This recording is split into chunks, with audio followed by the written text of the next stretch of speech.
बिस्मिल्लाहिर्रहमानिर्रहीम, अस्सलाम वालेकुम। मैं हूं Shakeel Malik. Supreme court of Pakistan ने पंजाब और खैबर पख्तूनख्वा के दो सूबों में जो आम इंतखाबात होने थे उस केस में समाअत मुकम्मल करते हुए फैसला कल तक के लिए महफूज कर लिया है।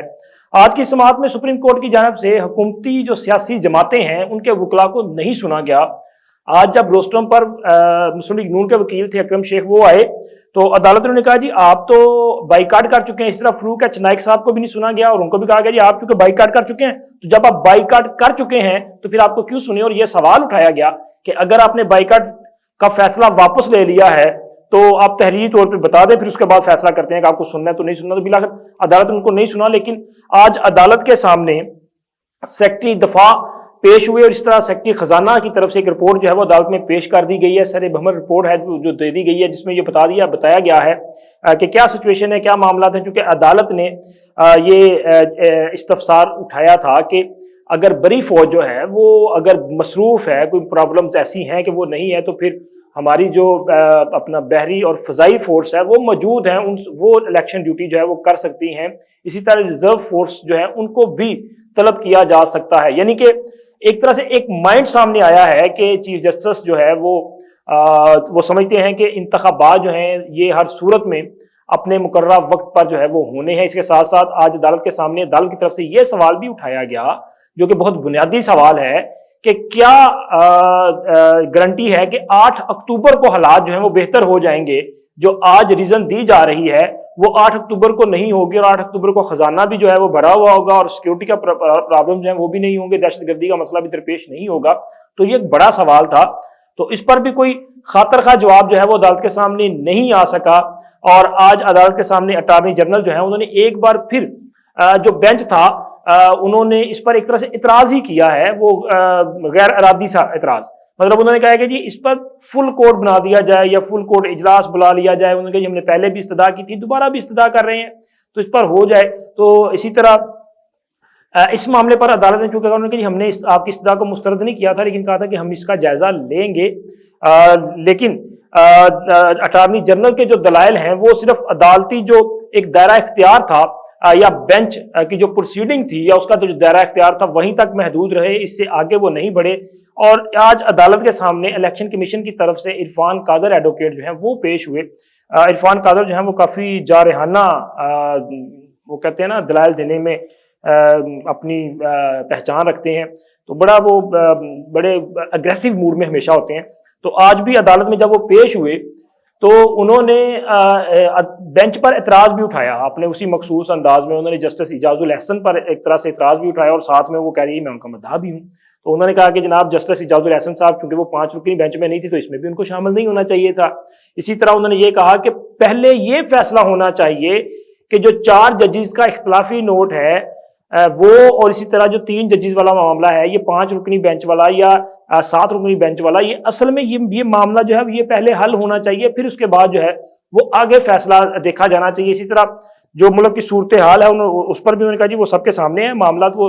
लेकिन लुबे लुबा ये इसका निकला आज का कि चीफ जस्टिस साहब ने इस पर समाअत मुकम्मल करते हुए जो है फैसला कल तक के लिए तो महफूज किया, लेकिन उन्होंने जो अपना कंसर्न शो किया है तो उसमें तो एक चीज बड़ी वाज़ेह है कि इलेक्शन जो है वो हर सूरत होने हैं और अपने मुकर्ररा वक्त पर ही होने हैं। और इसके साथ साथ जो रिमार्क्स आए उन्होंने कहा जी हुकूमत वक्त नहीं, यानी कि वफाकी हुकूमत की तरफ से कोई ऐसा ठोस मवाद जो है वो अदालत के सामने नहीं रखा गया कि जिसकी बुनियाद पे इलेक्शन मुलतवी किए जा सकते हों।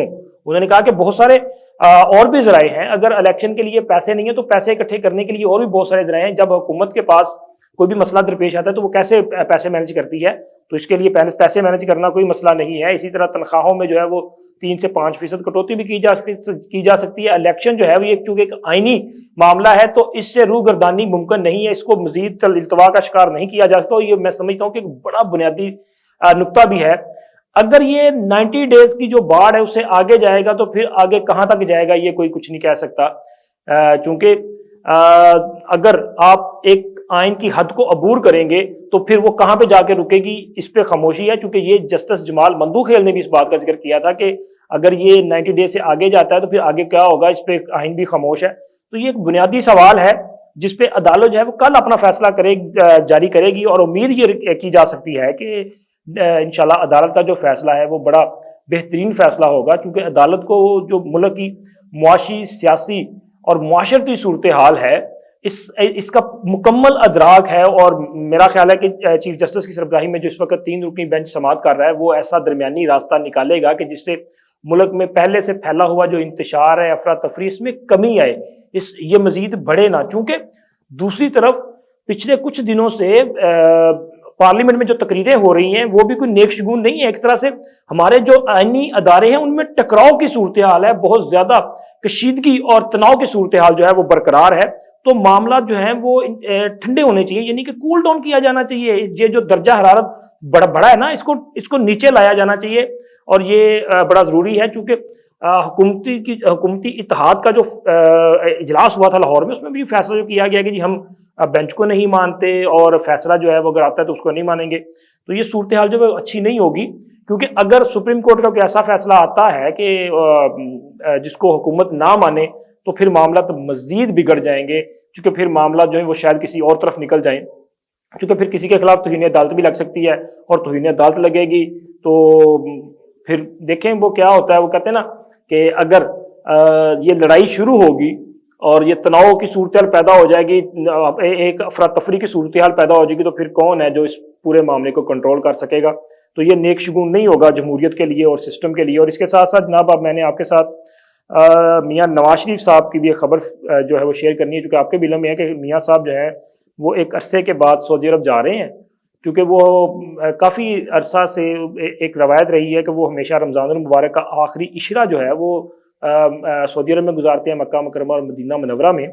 तो इस बार उन्हें शहजादा मोहम्मद बिन सलमान जो हैं उनकी तरफ से दावतनामा दे दिया गया है, वो शाही मेहमान होंगे, वहाँ पे जाएंगे, उनका त्यारा उनको लंदन से लेने जा रहा है और वहाँ पे इशरा गुजारेंगे। लेकिन ये सिर्फ इबादत नहीं होगी, मुझे लग रहा है कि इसमें और भी बहुत सारे मामला जो हैं वो डिस्कस होंगे, क्योंकि हमारे जो खलीजी दोस्त ममालिक हैं वो भी पाकिस्तान के हालात पर बड़ा उनकी वो गहरी नज़र होती है और वो हमेशा ये कोशिश करते हैं और हमेशा उन्होंने किरदार अदा किया कि पाकिस्तान के हालात जो हैं वो ख़राब ना हों। तो ऐसे मौके पर मियाँ नवाज शरीफ को शाही मेहमान के तौर पर मदऊ करना जो है वो मामला जो है वो मुमकिन है कि हालात को कुछ बेहतरी की तरफ ले जाने की कोशिश की जा रही हो, चूँकि मरियम नवाज़ के बारे में भी ये कंफर्म किया गया है कि वो भी सऊदी अरब जा रही हैं और इम्कान ये भी है कि जब मियाँ नवाज शरीफ सऊदी अरब मौजूद होंगे तो शायद वज़ीर आज़म शहबाज शरीफ साहब और कुछ और भी जो वफाकी वज़रा हैं वो भी सऊदी अरब जो है उम्रा की अदायगी के लिए वहाँ जा सकते हैं। तो ये एक बड़ी बैठक जो है वो सऊदी अरब में होने जा रही है। और बिल्कुल आखिर में जनाब इमरान खान साहब भी काफ़ी चूँकि मुतहर्रिक हैं, बल्कि इस वक्त अगर ये कहा जाए कि वो सबसे जो पॉपुलर लीडर है वो इमरान खान, तो ये गलत नहीं होगा। तो खान साहब जो हैं उन्होंने एक बड़ा अवामी फैसला जो है वो किया है, चूँकि उनके घर के बाहर पिछले चंद माह से देखा जा रहा है कि जिस तरह वो कैंप लगे हैं, कारकुन आते हैं, सारा कुछ हो रहा है, तो उन्होंने बड़ा एक अवामी किस्म का फैसला किया कि वो अपने कारकुनों के साथ इफ्तारी कर रहे हैं। रोज़ाना वो जो इफ्तारी करते हैं, शहरी के औकात में भी लोग वहाँ पर मौजूद जो लोग उनसे मिलने आते हैं। तो उनके इस इकदाम से तहरीक इंसाफ के जो कारकुनान हैं वो पहले से ज़्यादा मुतहरिक हुए हैं, पहले से ज़्यादा मोबिलाइजेशन उनमें बढ़ी है, उनकी तादाद भी जो है वो बढ़ रही है। तो ये एक बड़ा फैसला है। और इसके साथ साथ जनाब एक मुलाकात बिल्कुल आखिर बता दूँ कि एक मुलाकात आपके इलाके के जाती उम्रा में हुई। बरतानवी जो हाई कमिश्नर हैं उन्होंने मुलाकात की और इस मुलाकात में क्या कुछ हुआ वो ज़ाहिर है वो खैर सगाली की, लेकिन असल मामला इसके अंदर कुछ हो रहा है। अब उसके बाद इमरान खान साहब से भी आज मुलाकात हुई है और ये सारे जो कोशिशें हैं वो पूरे मामला को कूल डाउन करने के लिए है कि हालात जो हैं वो मज़ीद ना बिगाड़े जाएं और दरमियानी रास्ता जो है वो निकाला जाए और दरमियानी रास्ते से जो है सिस्टम को भी बचाया जाए और आगे जो है वो बढ़ा जाए। चूँकि अगर लड़ाई होगी, मैं बिल्कुल आखिर आपको एक बार फिर बताता चलूँ कि अगर लड़ाई होगी तो फ़ायदा जो है वो फिर कोई तीसरी कुव्वत ही उठाएगी। अल्लाह हाफिज़।